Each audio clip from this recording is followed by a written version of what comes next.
Whatever. I don't know. But a porch minion, like, what's a big deal? Everybody stands on their porch. It just may not work. That's all.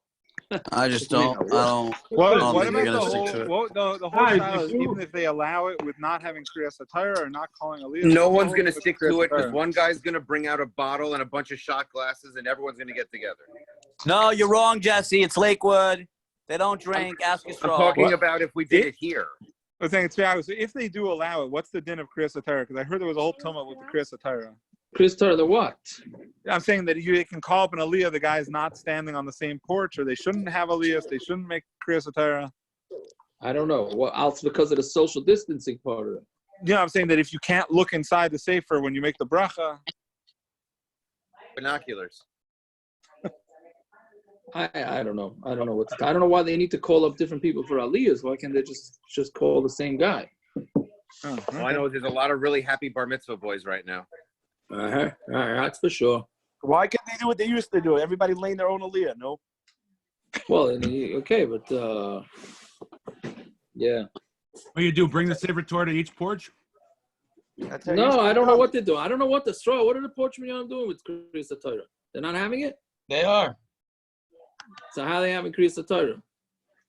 First of all, the porch across in Amud, the porches are pretty close. I hear. And also, most of them have multiple kids over bar mitzvah. I don't know if that helps, but there's more than 3 people, 4 people on each porch. What do you mean? They're not allowed to have more than one person on a porch? No, family members. Yeah, there was a whole list of restrictions. With your kids, you got to have a minion on your.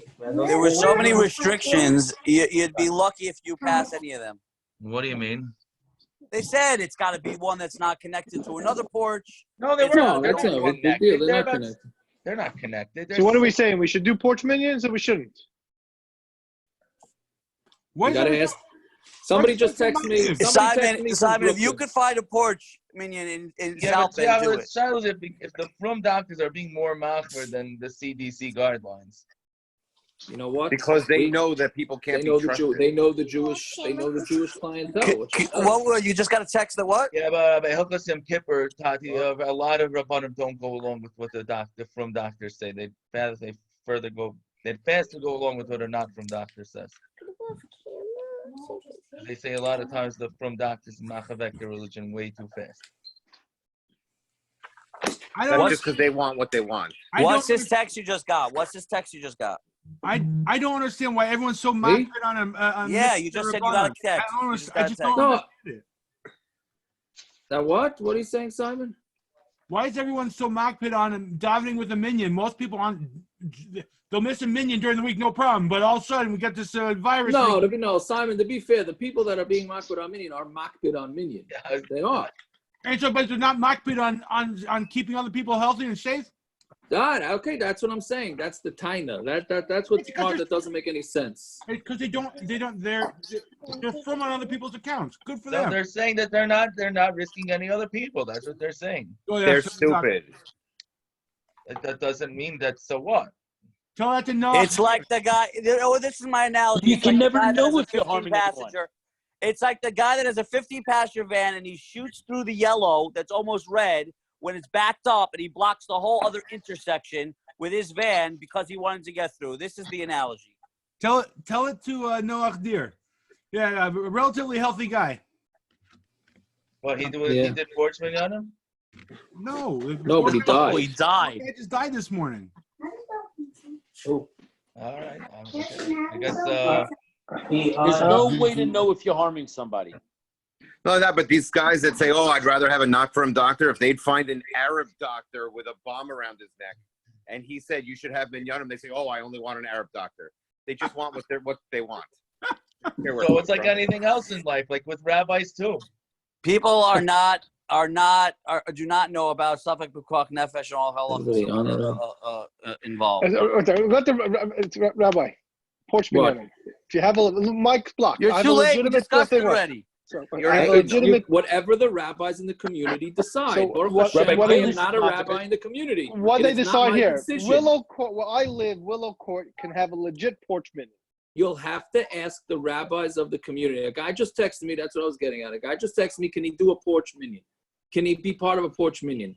I said it's debatable whether it's allowed or not. So he says, well, should I do it? I said, well, where do you live? He says, I live in Kensington. I said, so ask a rabbi in Kensington. What are you asking me? So I live here. He says, okay. What? So I live here. You're my rabbi. But the rabbis here said no. Okay, so that's it. So if that changes, Okay, let so me know. that's Look, my what street, Some are saying my yeah. street, I can have a legitimate porch minyan. I can have a legitimate porch. I was asked last Shabbos and this Shabbos to have a porch minyan, and 3 families make a porch minyan. That's it. Believe I know I have 6 bar mitzvahs of my own in my house. What, you, Weissman, and next door? Yeah, In the front, not the back. in the back. Never. Why What's the did difference you where? get by a house on Frisco now? There's nothing for sale. Yeah, yeah. Or But by the way, if anyways, Aaron would just come over and stand on the front lawn, Why, they'd what's have that- a what which he happened? does anyways. Right. Right. So there was no reason why I didn't have a mincha with a minyan yesterday, and I could have done a myriv, and I could have said Baruch Shepatrani to my bar mitzvah boy, and I didn't. Why didn't you? What? Why didn't you? Because you're showing an example? Because the town said not to do it, so I'm not doing it. Finished. I promise you, we need to get out of this, and we need to get the geula, and it ain't going to come from davening with a minyan. It's going to come from an achdus. That's what I can tell you that right now. I've Okay? been saying So the that heck for with the years. minyan. That's why I haven't gone to Wow. Whether shows. I agree or L'chaim. disagree. By the way, No, I want to make it clear. I disagree. I believe that we should have outdoor minyanim, but we need to get to the geula. That's the bottom line. by the That's way, the bottom line. Yoshua Marchuk is cheering you on there, Siakov. There we go. Yaakov's fanatical Judaism really is all his baseball analogies. That's true, Israel. That's true. I've been telling that one of my baseball analogies to people. The bottom line is even if you believe you're smarter than the rabbis and you know more, every baseball team, most of the players are better than the manager, and they know more baseball, and they make way more money. Yet they have to listen to the manager. If they don't, they get thrown off the team, no matter how good the player is. That's the bottom line. So we could all think we're smarter than the doctors and smarter, but the bottom line, you got to listen to somebody, and those are the rabbis that are in the community. We got to listen. Finish. Unless you're Is that LeBron. right? What? Speaking of Unless which, you're LeBron. speaking of which, we have some rabbis we have to hear about in the Gemara. Let's go. We ready to roll? If Simon's asking to go, then we better go. Wow, You look at always that segue. rush Look into at the that shear. segue. Look What are at you that rushing segue. to cheer for? South Bend, baby. South Bend. Okay, Tzvao, just because you brought it up, so what do you do when you finally have a minyan? Then you make Baruch Shepatrani? I imagine the first time I have a minyan in public, I'll say Baruch Shepatrani. It doesn't have to be when it's actually his bar mitzvah. No. Listen, Right. he's not so This sad is that cool. I'm not saying Baruch Shepatrani, especially with the time that he's Exactly. davening during the day. You know what I mean? If you see what's going on, what time they daven, he doesn't want me saying Baruch Shepatrani anytime soon. Anyways, okay, let's go. All right, so we're on. Marchuk, can we start, Marchuk? I'm chilled. Whenever you guys want to start, Clearly, you're chilled. You're sitting outside, but Oh, Yeah, I got to beautiful. go to work tomorrow, so let's. don't I got worry a about nice it. fire going. It's a short daf. It's a short daf. Actually, there's a lot of, again, I'm going to say it again. There's a lot of practical halacha in today's daf, at least the beginning of it. Okay, but let's start. Unfortunately, the first Gemara is a negeya to Corona, COVID, whatever shilas that do come up. Well, where are we up to? Amalur of Rav Sheshis, around a little more than halfway down. Amalur of Sheshis. We're going to start the Chazar again tomorrow, Belinada. Amalur of Sheshis. Puku v'Amalur Rabbi Yitzchak. You see it? There's parentheses of Ikatzina in the middle, right under that. Yeah? We good? You got it, parrots? All right.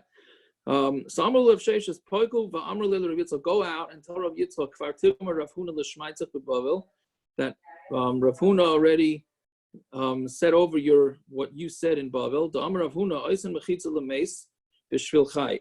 So you can make a mechitza for a mace by making the mechitza for a live person. Ve'ein oisen mechitza lemeis b'shvil mace. But you're not allowed to make a mechitza for a mace because of a mace. Remember what we discussed yesterday, that you're not allowed to move things for Muktza's sake, right? Even a kli that's not Muktza, like a bed, or yesterday we discussed a pot, putting a pot over an egg. An egg is Muktza. The egg that was laid on Shabbos is Muktza, right? So you're not allowed to use a pot to cover it over. for whatever the reasons were. So same thing here. So you're not allowed to move a bed for the sake of the dead person. The dead person is Muktza, but you are allowed to move a bed for the sake of a live person. So there's going to be a little bit of a shtick, something that you can, a loophole that you can pull in order to do this. Why am I saying it's Negeya? Because it's very Negeya too. When somebody passes away on Shabbos, can you move the body? Can you not move the body? Right? So up until last week, I think they were removing bodies on Shabbos with the goy because they didn't want, because of the disease and all that. Now already, I think they're just letting the body stay there for the rest of Shabbos, which is what we normally do. Right? But anyway, so let's say this body's outside and it's decomposing because of the sun. So you basically you want to put a canopy around it. So you're not allowed to do that for a mace, just like you're not allowed to take a pot and cover over an egg. So Didn't we have this with David Melech? What? We did have. Didn't we have this? Yes. That we had it with David Melech. So they didn't. It's interesting that the Gemara there, Naftali, is very good. The Gemara there didn't suggest doing this, but this is another suggestion what to do. But you have to do it on behalf of the live person. So Maihi. So what is this that we're talking about?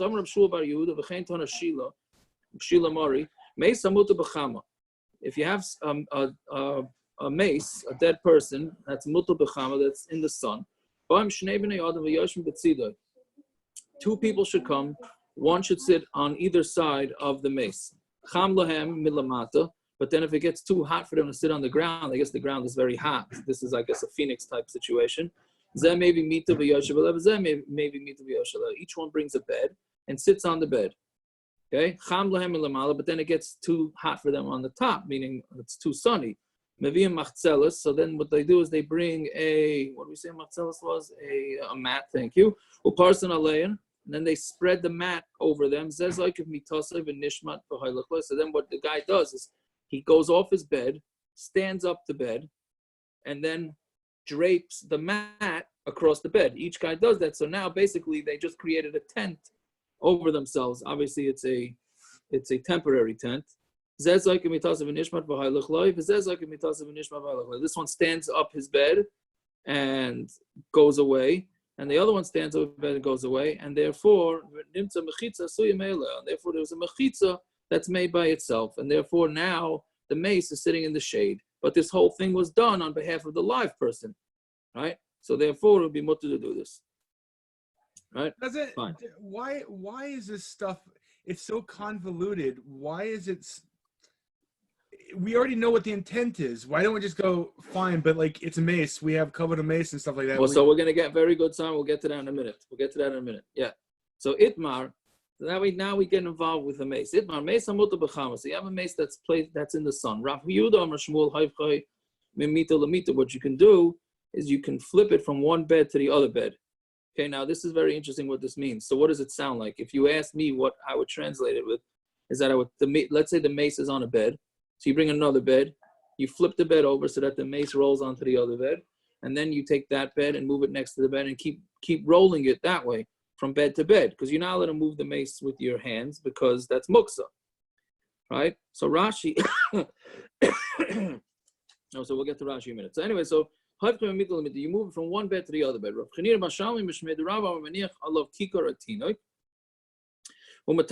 you do is you put a baby on top of the dead person, kikar, you put a piece of bread, a loaf of bread, or a tinak or a child, and then you take the mace that way. All right? So when there's a kikar or tinak, so everybody agrees. There's no disagreement that you're allowed to move the mace that way. Where they're having a machlekes is where there's no bread and there's no child to put on the mace. One holds that the one that says that you're allowed to move it from mita to mita says that carrying something from the side is considered tiltul muksa and it's not allowed. And it's not considered tiltul. Okay? So now what does it mean tiltul min hatzad? So literally translated means to carry it from the side.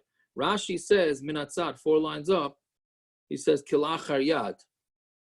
Doesn't mean from the side. It means that you're actually, instead of moving the mace, holding it this way, you put your hands this way and push it that way, right? That would be the way Rashi understands kilachar yad. That's not the basic translation of minatzad. Minatzad means you're carrying the muksa from the side, which means basically carrying the muksa on a bed. Okay? But anyway, so getting back to this is a machlokes over whether you're allowed to carry the mace, tiltul min hatzad, or not. And that plays a very important role in halacha, where if you have something that's muksa, are you allowed to move it min hatzad or not? Okay, we'll get back to that soon. Meaning, are you allowed to move it indirectly? That's, I think, the way they would translate it. Can it be moved indirectly? Okay, so let's say it's a machlokes tonight. You're not allowed to save a mace from a fire. I heard that you are allowed to save a mace from a fire. So what's the case? If there's a loaf of bread there or a child in my time of the Tanakama, why does the Tanakama say that you can't save the mace? Of course you should be able to save the mace. And if there is in my time of the Rabbi Yehuda ben Lakish, why would Rabbi Yehuda ben Lakish say you're allowed to move it if there's no loaf of bread or a baby? Must be that the argument with tiltum and atzad, the marsa over tiltum and atzad, shmei tiltul. One holds that moving it from the side is considered moving it, and therefore you're not allowed to do it. Marsa or lo shmei tiltul, and the other one says it's not considered. So then one answers like the kuli amal tiltum and atzad shmei tiltul. Everybody holds that carrying from the side is tiltul and it's muksa, and you're not allowed to do it. Final time of the Rabbi Yehuda ben Lakish, but Rabbi Yehuda ben Lakish had a different reason. They say since a person is very worried about his dead, if we're not going to allow him to move this mace out of the house when it's on fire and the mace is going to get cremated, so we're worried that a person is so scared of his mace, he's not going to think straight, he's going to end up putting out the fire. So therefore we say better for him to move the mace that's muksa than to be over on an issur putting out the fire. All right, so I'm Rabbi Yehuda ben Shila, I'm Rabbi Asi, I'm Rabbi Yechon, I'm Rabbi Yehuda ben Lakish by mace. The halacha is like Rabbi Yehuda ben Lakish by mace, and therefore we would allow you to move the mace out if you don't have a kikar atinik. But if you do have a kikar atinik, then you're allowed to. Now, just two things here. First of all, putting a kikar atinik on top of a mace does not work for muksa. Meaning, let's say you left your, bicycle outside and it's about to start raining. A bicycle is muksa, right? So can you go out and take a piece of challah and put it on the bike and remove the bike? Right? Why is a bicycle muksa? Let's not go there, Simon. I knew it was a bad example. I was just trying to use an example. Okay, let's go. No bike. Okay, bike maybe not muksa because kids could ride bikes. Okay. Ask Simon afterwards what he's talking about with that. Okay, a hammer. Yeah, let's say you left a hammer outside. It's gonna get rusty. One second, hold on. Kids are allowed to ride bikes on Shabbos? Yeah, you can discuss it with Simon afterwards. All right. Depends what state you're in. Okay. It's not Shabbos. It's not Shabbos. Those that make porch minyanim, their kids can ride bikes. How's that? Once we're allowing kids, we can then allow adults, no?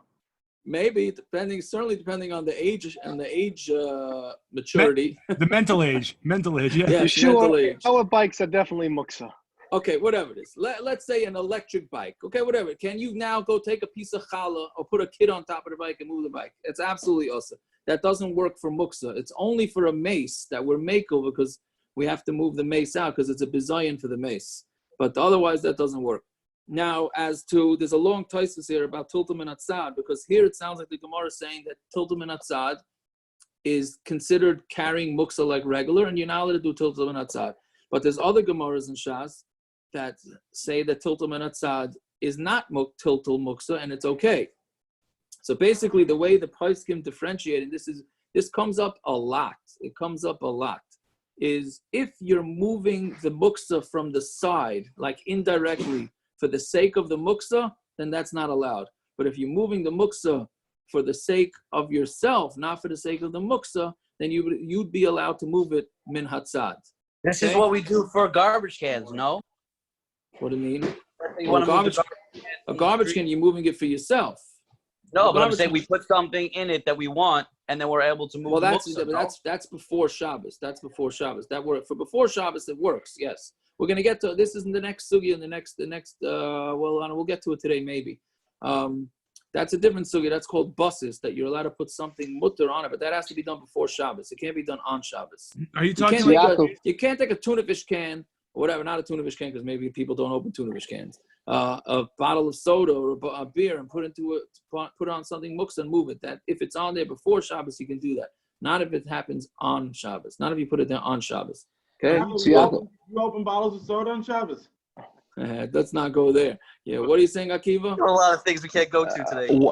Why can't we? I'll cover up Brias. Why isn't it? Why didn't the Rabbanan just let you mutter stam without going through all this whole process? Isn't there any stam cover up Brias that you have to go ahead and Well, it's no longer a bari anymore. I hate to laugh. Let me say what. I'm just saying, like, isn't there? There's no Indian covered abrius that midiraisa that you would go ahead and just the brother would go ahead and remove the issur of Muktza. So covered abrius really works with a sheva al tasa. To do it with kumva say is not so simple. To get up and do but it. It's not a deraisa. It's not a deraisa to go ahead and do it. To do what? Covered abrius. Go ahead and to keep somebody from the roasting in the sun. No, but it is so. Why do you have to go through this convoluted way? You're right. So you're saying they should remove the issur derabanan of Muktza. You're right. So you're saying like Rabbi Yehuda ben Lakish, which is basically if you're afraid that the mace is going to die, then he would be mat. I want to talk over. Maybe Rabbi Yehuda ben Lakish would hold that if it's in the sun and it's going to really get destroyed, maybe you can move it. I don't know if he extends it to that far. Basically, because there's other ways to get out of it by doing this shtick with the beds. So you can get, meaning if there's a way out of it, so you're going to try. But the Rabbanan are making you go through this entire process just to create a situation that's not so bad. But the reality is that there's a reason why they're doing it. It's because covered abrius. So why don't they just say in such a scenario? No, because they don't want to just be mater isurim just for covered abrius. It's for mace mitzvah. It's not for stam. The mace mitzvah. You're not doing it. You're not burying the mace. See, we don't. I understand that, but it's all built mace. in. It's all built. I know, but why don't they allow us to bury mason on? See them bury mason on second. That's different. That's not a deraisa. It's a bury. Sure, it is. What do you mean? It's the same covered for the mace. It's the same. But that's a suffix. That's a suffix yom. No, Jack Ramosha said he can bury on Yom Tov Sheni. No. You don't need Ramosha for that, but it's the halach is clear that you're allowed to bury on why? Yom Tov Sheni. Is it because it's a suffix yom? I'm saying. Yes. Yeah. Because okay, so it's. But Muktza is not a suffix. Muktza good, but Lamaisa we don't do it. Lamaisa we don't do it. We don't. The Litvish don't bury on second day Yom Tov. We don't. Yeah. Right. Why are we allowed to make like a loaf of bread, tameh? Then you can't use it anyway. Then you can't eat the bread anyway. You're putting it on top of a mace. Well, you can eat it. You're using it for your own. You can eat it. If you're tameh, you can eat it. You can eat it. You can eat a loaf of bread that you just put on top of a mace. Why not? You can't even go into someone's house, your own house, without washing your hands. So how are you eating a piece of bread that sits on top of a dead body? You might have to wash the bread. I don't know. I'd have to look into that. First of all, who says the bread's touching the mace? Maybe it's touching the clothing. But by the way, also there are shittas that hold that if the mace has clothing, then you're allowed to move the mace because the clothing is also something that's not muktzah. But that's a disagreement. Or you just throw a baby on top. No big deal. Yeah, that one. Yeah, you're worried about the bread, and putting a baby on top of mace. That you have no issue with. It's just the whole thing doesn't make any sense to me. The Gemara, we had a Gemara earlier about it, saying that a kaleb chai is more chashiv than a adam that's mace. Right, that was with David HaMelech too. But it just doesn't make any sense to me. The fact you can't daven around a kid that has a dirty diaper, but no problem. You'll lay on the side of a mace and then make an ohel over it, and then the whole thing doesn't make any sense to me. Why did you ask this by David HaMelech? By David HaMelech, we had this exact Gemara by David HaMelech. What happened to you then? I probably wasn't here. I would also say it's absolute lunacy too. There you go. Anyways, I for some reason it seems like it's not such a priority to get that mace to be over on Isurim to get that mace buried. I don't know. That's what it seems like it. Anyway, but getting back to this Muktza business, so I like to cover the prius is only for somebody who's alive. It's not for somebody who's dead. No, so enochanami. So what happened? So this is the shah that actually came up with the whole situation is. So it used to be that if somebody dies in a house, right? So now, okay, they leave the mace on Shabbos in the house, and people could leave the house. They leave the house. They're not stuck. You leave a shomer there, but then you can go out and hang out. But now that everybody's stuck in the house, and if somebody dies. So then they're wondering if that's enough of a ruining of Shabbos that to allow a guy to come take the mace out on Shabbos. That was the question that was asked to Rabbi Brown. But anyways, yeah. But getting back to more important things, getting back to the halachas of Muktza. So when why do you have to leave the house? It's just it's just very freaky to be if somebody's nifter on a Friday night, and then you're stuck in the apartment with the mace the whole time. People can get a little submission in the head from that. That's all. Right? You're the psychologist. You're the shrink, not me. I don't know. I was a shiver once for my Bela's grandmother. Okay, listen. On Shabbos. She died in the house on Shabbos. Right. Okay. So there you go. I was a shomer on Ari Block's body for 6 hours. I went nuts a little bit. See, there you go. So, yeah. Well, we have a social worker down there. We have a social worker. Okay. Well, let's get moving. What does that have to do with the guy dying? What? What is the fact that guy died to do with Springer being nuts? I didn't say that. He said he was going nuts from that. I had to go see a therapist for a while. It's a I can see why someone would be really like messed up in the head from it. Okay, so there you go. So that's what I'm saying. Different people are different things. Different people, different things. But anyways, getting back to this, but the main point is that if you need to move the Muktza from the side, but not for the sake of the Muktza, but for your sake, then we pretty much we're much more lenient with that. So basically, a classic example is kicking a Muktza out of the way, right? You have a pen or something that's in the middle of the floor. So we say kick it out of the way. Right. So Yaakov, you and I had the Shiloh 11 years ago together. Is that so?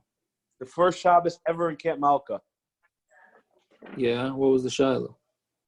You remember we realized Friday night that the air was messed up and the bus was blocking something. We had to put wood against the bus and schlep it. No recollection, but I trust you. I trust you. I'll never right. So forget that's the same. So that's the same type thing. If you move it, if it's for your sake, not for the Muktza's sake, but if it's for the Muktza's sake, then it's a problem. Okay, let's go back. We're going to get back. We have a lot more Muktza to do. You're not allowed to benefit from the oil because it's not prepared, right? Because you didn't expect to have this oil on Shabbos because it was burning in a candle, and then it dripped out, and then you caught the oil, so it's Muktza. The extra oil that's in a candle and it's in a plate is also Reb Shimon matter. And Reb Shimon says is mutter. The reason why Reb Shimon says is mutter because again Reb Shimon doesn't hold the Muktza, so he doesn't hold that since it was Muktza at the beginning of Shabbos, then it continues to be Muktza after Shabbos. He doesn't hold that, so therefore according to Reb Shimon it's going to be mutter. Fine. Okay. Mentaltal and ner chadash. Now there's going to be an interesting halacha that comes out of this next Gemara. Mentaltal and ner chadash avalo yoshan. You're allowed to carry a brand new candle, a ner avalo yoshan, but not an old one. Now that doesn't mean that it's lit. Yaakov, I don't want to stop you, but just for a second. Reb Shimon does. I know Reb Shimon to some degree holds of Muktza. It's just in very few cases. So Correct. if he doesn't hold if he doesn't hold of the case before, that means he doesn't hold the migu diskatzai. What? Doesn't it become once it's Muktza on shot? Shouldn't this oil be Muktza migu diskatzai, or he doesn't hold the whole Indian migu diskatzai? Bein hashmashas? He does not hold of it. In most cases, he doesn't hold the migu diskatzai. That's what I was asking. Be aside, he doesn't hold of it, or in certain cases he still holds. No, he doesn't hold of it. The only way he holds of it is if you never planned on having this thing, if it was Muktza, if you never planned on this thing leaving its Muktza status on Shabbos, then he would hold a migu diskatzai. Meaning if you thought that the candle was going to totally burn out and there'll be no oil left whatsoever, then even Reb Shimon would hold migu diskatzai. But if you knew that the candle is going to have leftover oil or something like that, then he would not call migu diskatzai. But we'll see more on the Amud. Weiter. Okay. Anyway, so metaltal and ner chadash avalo yoshan.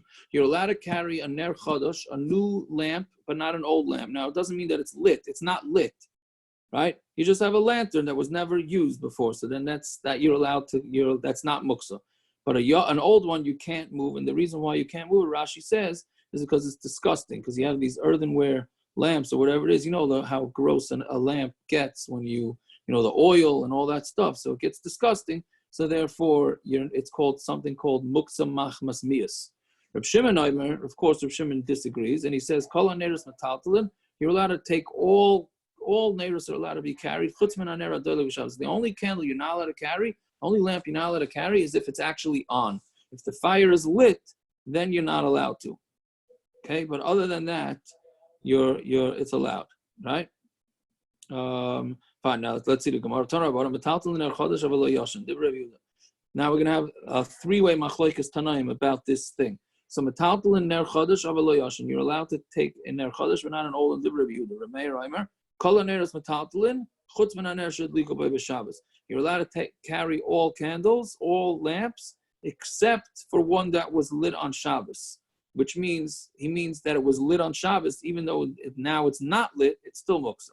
Reb Shimon Reimer chutz min ner hadoilik b'Shabbos. Except for a ner that's actually lit on Shabbos, which is exactly what he said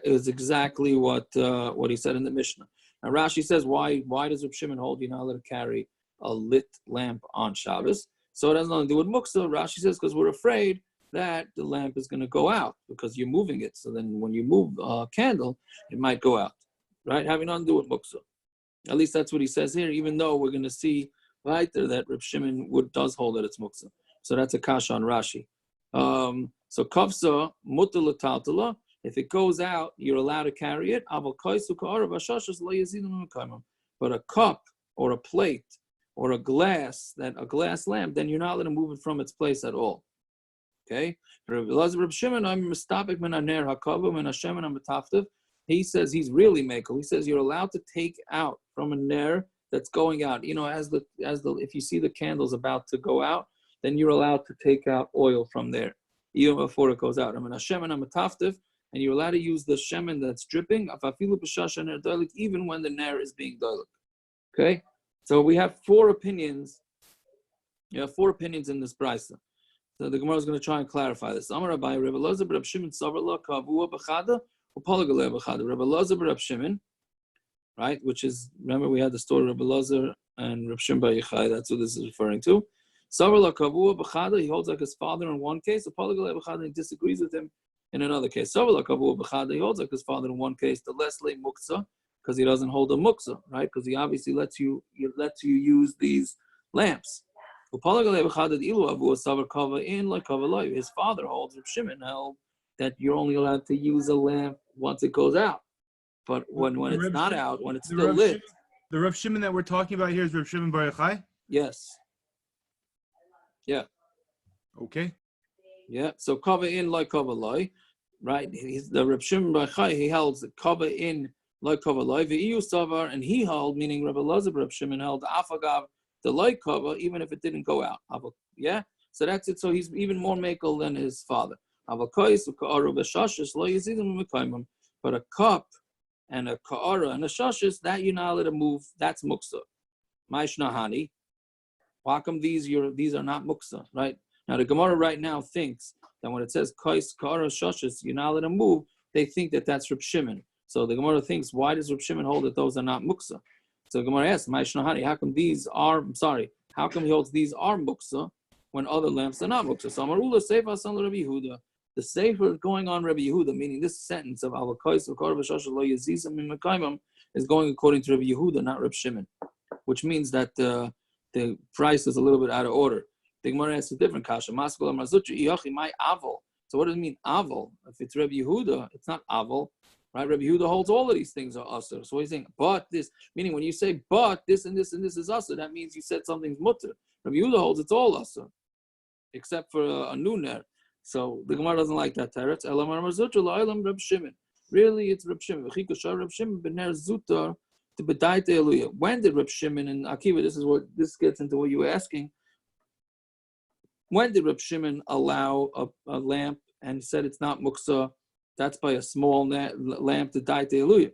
Ilave, that his das is on that lamp, that he's going to eventually be able to use it. Avalhani denafishi loy, but those that are very large, he never had his das in it whatsoever, and therefore it's going to be muksa. Meaning, according to Reb Shimon, when he says that we don't hold of migudis katzai, that since it was muksa ben hashmoshes when Shabbos started, it's muksa the whole day.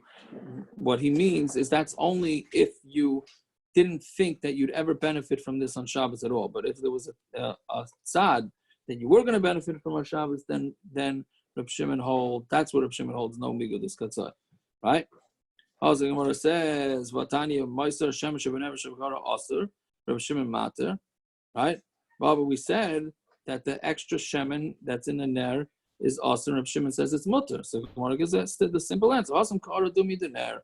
Because there it depends how big the car is, depends how big the plate is that has the oil. If it's similar to a ner, so it's small, so then it would be fine. If it's big, like similar to a kais, then it's not. Okay? Some of them are pamut. Now, so that's talking about lamps and lanterns and stuff like that. Now we go into pamut, is what we call a candelabra, right? A leichter, however you want to refer to it. What? It's metal, yes. Amar of Zera, pamut should live by Shabbos. So now basically are candelabras, right? You have a candle and you lit a candle in it. Now, is that candelabra muktza or not? Right? So divrei matir asur, divrei oiser mutter. To the ones that say that the lamps are mutter, they're going to say that it's asur here. And the ones that say that it's asur over there are going to say that this is mutter. Right? Why? Meaning Rabbi Yehuda is the one. Who's the one that said that the whole thing is asur? That's Rabbi Yehuda. Right? But that's only because it's an old ner that's disgusting. Right? But here it will be mutter because a metal, when you light something in a metal candelabra, that doesn't get disgusting. Right? And meaning, so we're saying that he doesn't hold, then why would it be muktza then? What would be the tzad for it to be muktza? Meaning a candelabra that you light your candles in. Why would that be muktza? Because it's muktza machmas issur. Since when the candle is lit, you would not be able to move the candelabra, right? So since it was asur to move it when the candle was lit, so then it's asur to move it even when it goes out, right? So the Gemara is saying that Rabbi Yehuda holds of the muktza of disgusting, but he does not hold of muktza because of issur. And he's saying, and the other Mandamar would say, and Reb Shimon would say the other way around, right? Which is that he holds a muktza machmas issur, but he doesn't hold the muktza machmas miyas. That's disgusting. So Gemara says, Vatanya Rabbi Yehuda Aimer kol ner shel matchas metaltel chutz min haner shel digah b'Shabbos. We see Rabbi Yehuda says very clearly, any candle that's made out of metal, you're allowed to take it, except for a candle that was lit on Shabbos, right? So therefore, he holds that it's not muktza. This is what it must be saying. A candelabra that was lit on Shabbos, everybody holds it's asur.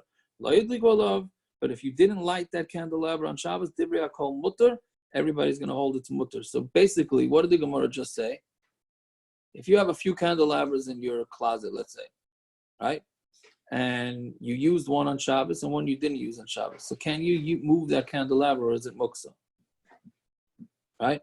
So most people tell you, no, it's muktza. Candelabra is muktza. The Gemara here is very clearly saying that the only reason that it would be muktza is because it was used on Shabbos. But if it was not used on Shabbos, it's not muktza. So which is true. That is the halacha. It would not be muktza. You'd be able to move a candelabra on Shabbos if you didn't light with it on Shabbos. However, it might be muktza for other reasons, because if it's silver and you don't want it to get damaged, then that's a different type of muktza, which is called muktza machmas chisor and kiss, which you're not allowed to. That's a different muktza, which we'll get to that later. Yeah. Then why can we have a talus with a silver Torah? Or Because why does the Sefer Torah have an ornate silver crown? No, so then if the part of muktza machmas chisor and kiss is that you don't move it around. You just leave it in one place and you don't usually move it. So if it's something that you constantly move, then it's gonna could be. Now, I'll tell you the most common example that I have of this is people want to know if they can use their cell phones as an alarm on Shabbos, right? So really, the answer depends on how you treat your cell phone. If you never use your cell phone for anything, you don't give it to kids, and you don't throw it around, etc., then it's muktza machmas chisor and kiss. You would not be able to use it for your alarm clock. But if you throw it around and you don't care about it, so then you would be able to use it for an alarm clock. What? Right? I'm missing something. What's the shaila? Can you use your cell phone as an alarm clock on Shabbos and move it? No, but I'm saying, what are you moving? If it goes on, it goes off. Why are you touching it? If it doesn't shut off, you want to take it out of the room. Oh, okay. Sorry. What's the din on lechters that people light on the table? Because right. you move them back and forth. Like we don't light on the table. We have a stand behind us, but right. Theoretically we would go back and forth because you're not keeping the lechters on the table over the week. What would the din be then? No, it's Or it's even on lit. Sukkot, when you light inside the sukkah. No, you so wanna move Yom it Tov you inside. can move it. Shabbos is the issue. The problem is Shabbos, that which whatever. we haven't gotten into buses. We mentioned it very quickly, but we haven't gotten into buses. We're going to get into that. We're actually going to get into it right now. So since the table is meant to hold the candelabra and the candelabra is muksas, and then the whole table becomes muksas. So you really can't move. You can't even move the table, much less the candelabra, right? Unless you have it on a tray and you put something on the tray. But we're going to get to that right now. Yeah, but let's see. So Amar Rav Yehuda Amar Rav Mita sheyichad lemois. So basically, because that's a good segue into the next subject. Something called buses, which is the base, right?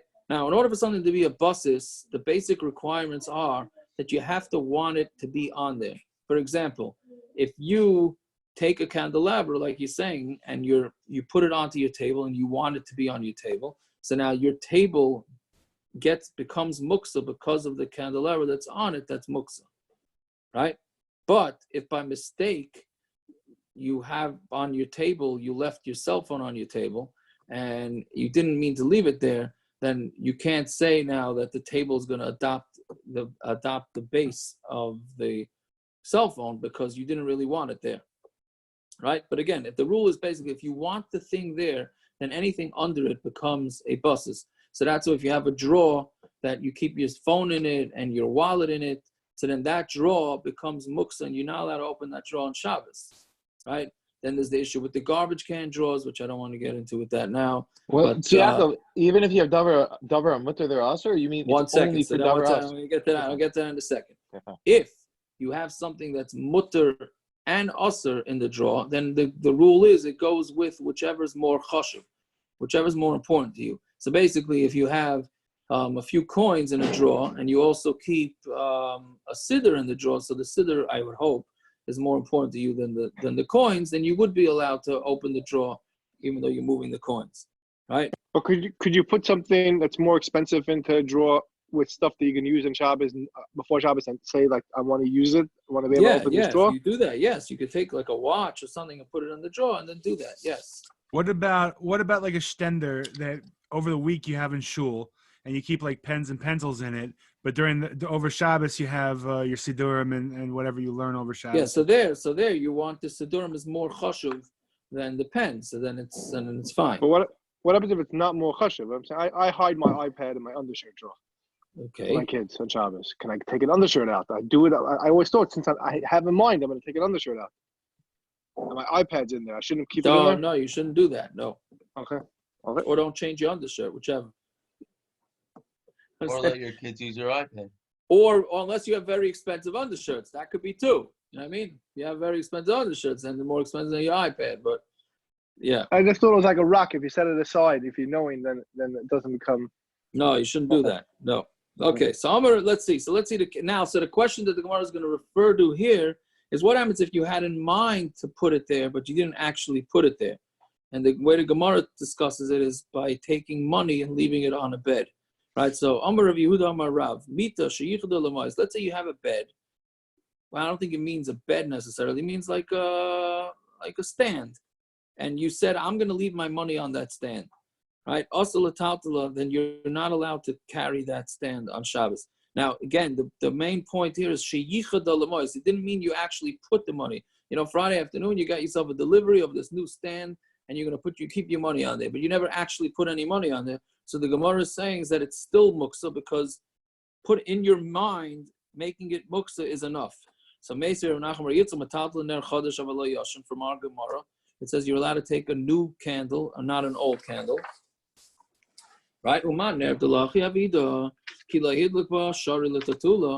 a ner that's meant to be lit, which means that if you're going to light it, it's going to be muksa.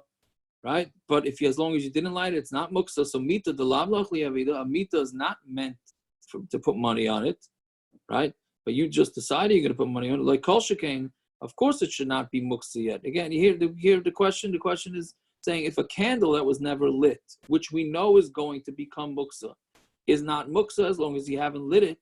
Meaning just because whatever you have in your head doesn't mean that it's muksa because you have to actually physically do something to it. So a bed that's not even meant to have money on it, how could you say it's muksa before you actually put money on it? Okay? So this is what the Gemara is saying. So you have a bed that you meyachid it, you specify that you're going to put money on it. If you actually put money on it, then it's also to take it because it's considered a bus, it's considered a base. But if you didn't put the money on it and you just had it in your head, then then you're allowed to take it. Now, what happens if but if you were not miyachid it for your money, so then when there's money on it, it's also l'taltala. But if there's no money on it, then it's mutal l'taltala. But that's as long as the money wasn't on the ben hashmashos. But if it's on the money, if the money is on there ben hashmashos, then it's a problem. Yeah. This means you could shake it off. We're gonna get to shaking off. I don't think we can get to it today. We will. Shaking it off is a different. If it was not meant to be there, then you could shake it off. Yeah. Yes, that's what you would do.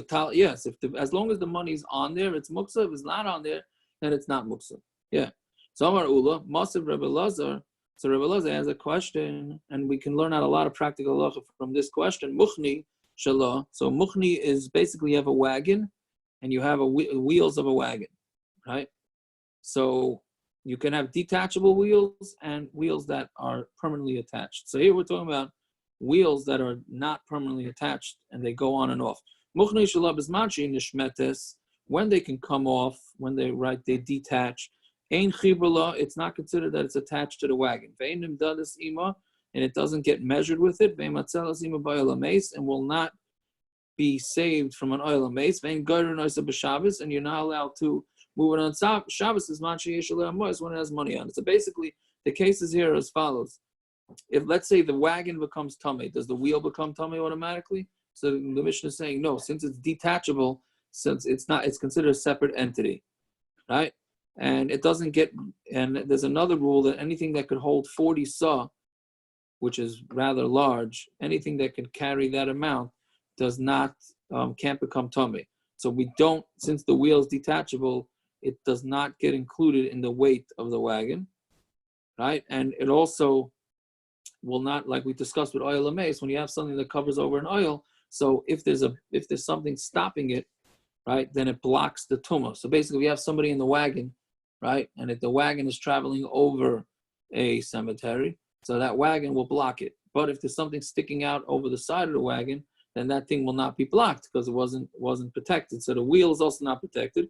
And then the last thing, which has to do with us, is that if you kept money in the wheel, I guess you could hide money in the wheel, right? So you're not allowed to wheel the wheel on Shabbos when there's money in it, right?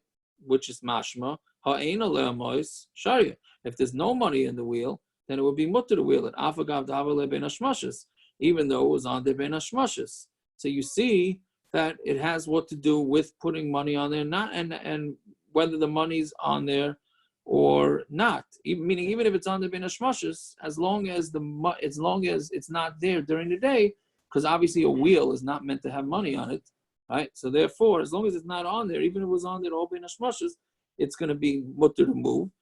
Which, when we just got finished saying that if the money's on there, the whole ben hashmashis, then you can't move it on Shabbos. So the Gemara answers, "Ayi Reb Shimon, the Leslie Muktza." No, that Mishnah is talking about Reb Shimon. It's going according to Reb Shimon that doesn't have Muktza. So the Gemara says, "V'Rav Rabbi Yehuda Svirale." Does Rav hold like Rabbi Yehuda?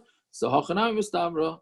I'm sorry, but Rav Rabbi Yehuda Svirale, and Rav, who said this din, the previous din is going like Rabbi Yehuda, who says that once it's Muktza on Ben Hashrosh, it's Muktza with all Shabbos. Hachanami Mistavra. The Rav Rabbi Yehuda Svirale. That makes sense. The Rav holds like Rabbi Yehuda. Dama Rav Anichan Ner Al Gabi Dekel b'Shabbos. You're allowed to put a candle on top of a tree on Shabbos. Now, as we know, you're not allowed to put anything on a tree on Shabbos because we're afraid you're going to use the tree. So Rav says you're allowed to put a candle on top of a dekel on Shabbos, but you're not allowed to do it on Yom Tov. Right? Now, why would that be? Because on Shabbos, since you're not allowed to benefit from the candle, then there's no chashash that you're going to go climb the tree to get the candle or push the tree to get the candle. But on Yom Tov, when you're allowed to move the candle, then we're afraid you're going to do the tree. So, and so if why can't you benefit from the candle on Shabbos? Because Rabbi Yehuda holds it's Muktza. You can benefit. You can't move it. You can't move it. Okay. Right? So Bishlam the Rav Kreb Yehuda Svirale. If Rav holds Kreb Yehuda Hainu the Shani ben Shabbos Yom Tov, that's why he differentiates between Shabbos and Yom Tov. Because Shabbos you would not. It's Muktza, so you wouldn't use it, so we're not afraid you're going to touch a tree. But Yom Tov, you can move it, so we're afraid you're going to touch a tree. Elayim, Kreb Shimon Svirale.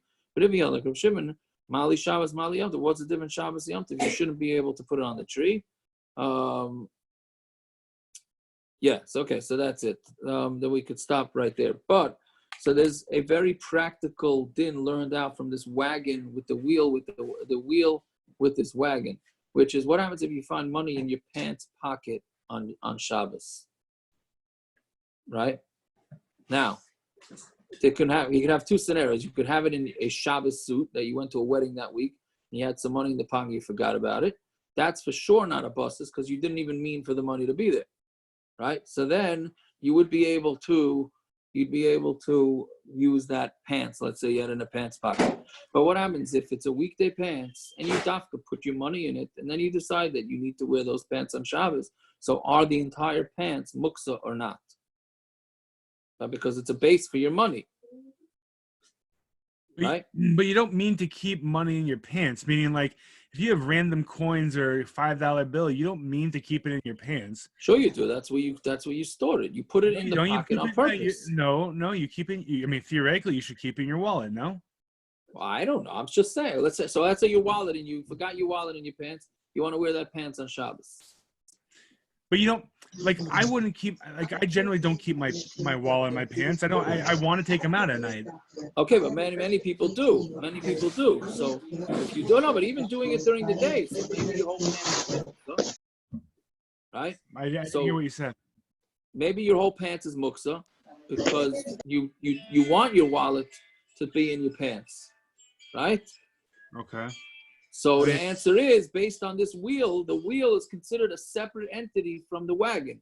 So your pants, your pocket, see this way, it's interesting. You see my shirt pocket? Yeah. This shirt pocket is part of the shirt. You see? Yeah. Because the other end of the pocket is a shirt, or like jeans, right? Yeah. But any other pockets in your pants pocket, unless you're wearing jeans, that's a separate entity from the pants, meaning you have the pocket and then you have the pants, right? The pocket basically but it's sewed dangles. Inside. It's correct. Like so therefore, if it would be a shirt pocket, then your shirt would be Muktza for the whole Shabbos. If it's regular pants where the pocket is a separate entity, so it's the same thing as this wheel with the wagon, and the wheel is considered separate and totally separate from the wagon, and therefore it would not be Muktza. So therefore, how would you remove it then? So you'd have to knock it out. You try and pull the pants out, like we said, minatzad. You would pull it, pull out the pants or turn it over and let it fall out. However, the halacha is very interesting. It is clear that let's say so Friday night you went to a wedding that week and you had some money in your pocket and you forgot about it. Now Friday night you reach into your pocket and you feel money. So what do? Well, if you're already touching it, so you feel you took your hand away. So now can you continue walking? The answer is yes, you can, because it's not a bussus. It's like the wheel that's attached to the wagon, right? You're allowed to continue. Well, here, especially in this case that I just said, especially because you didn't really mean for the money to be there on Shabbos. I'm sorry. Go ahead. I'm sorry. You could continue walking with it. As long as you have an eruv, you can continue walking with it, and then eventually knock it out from your pants. Meaning, let's say you're on your way to shul, right? And you're halfway to shul, and you realize you have cash in your pocket. You can go to shul and come home with cash in your pocket or your wallet. If there's an eruv, yes, but only if it be a Shabbos suit. That's what I'm saying, where you didn't expect to put the money there. But if it was a weekday pants that for some reason you're wearing, and you always keep your wallet in your pants, so then you wanted it there, so then the whole thing is considered a bustus, and then you shouldn't do that. But what if you're Nogea to wear suits all week, meaning like you're a lawyer or something like that, and it's the same stuff? What are you saying? Wait, I know of plenty of lawyers here that are that they'll wear the same suits that they go into court, right? For Shabbos. It's not. I don't believe it's. I doubt that they put aside suits for Shabbos. No, so okay, so then it'd be more problematic. But again, if the pocket is hanging like in a regular pants pocket, then it's much less of an issue. Meaning the pocket itself, the pants won't become also, but even the pocket you'll be able to use because the pants you'd be able to use because it's a separate entity. That pocket is considered a separate entity, just What like about the a wheel suit is a jacket separate pocket? entity. What about the pocket inside that? You're right. I don't know. I don't think that hangs. It depends how it's made. If it hangs, then it's a separate entity. If not, then it's fine. Where's All Ami? right. Oh, by the way, I wanted to bring this up. Now that everybody's stuck at home, should we do this so late? Maybe we should do it earlier, Peretz. Hello, anybody? Let's definitely do it earlier. I'm selfish. I'm not home, but go ahead. Don't mind me. My kid will manage. It's You're not not only home? about not being home. It's by the time kids are in bed and all that stuff, and people Oh, have if you time. want to keep it, gesund hate. I don't know. I mean, I I'm just like it at saying. this time. What does everybody else think? I'd love to couldn't make it do it earlier. before 9. Have it a little bit earlier, yeah, like an 8:45. You know what? Put it I'd out there rather on the keep it. chat, Peretz. Put it out there on the chat. I'm See what the for a little bit votes, that's earlier. all. I'm for a little bit early since you can't daven Ma'ariv so much before, anyways. You run into problems with davening Ma'ariv anyway. Not daven Ma'ariv after. Yeah. Side note: if you didn't say it, say Sphera. I don't know. You want to move it to 9? I'll put it on the chat, and we'll see what everybody says. Okay, put it out there and see what it is. All right. Have Siakov, a good night, folks. Let's Siakov. go, everybody. Yeah. Siakov, Yes. you got the picture I sent you from another phone? Yeah, I answered you. I didn't